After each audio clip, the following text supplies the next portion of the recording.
kailangan mo rin yung mga yan. Hydration, kailangan, umpisa ka muna doon, tapos exposure to sunlight, kailangan magpapaaraw ka yung ulo. 10 to 3 exposure para 10 a.m. po? 10 a.m. Yes, to 3, mamili ka doon. Between 10 to 3, siguro mga 30 minutes, pero mag-hydrate muna kayo ng salt and water. Napakahalaga kasi ng vitamin D3. Doon lumalabas yung ultraviolet B, kaya kailangan mo mag-expose doon, and then you get this nutritional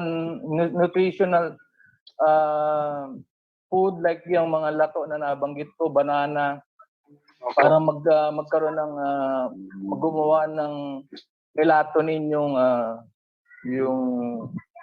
gland mo, like yung hypothalamus and the pituitary gland. So may kinalaman yung responsible for regulation ng melatonin.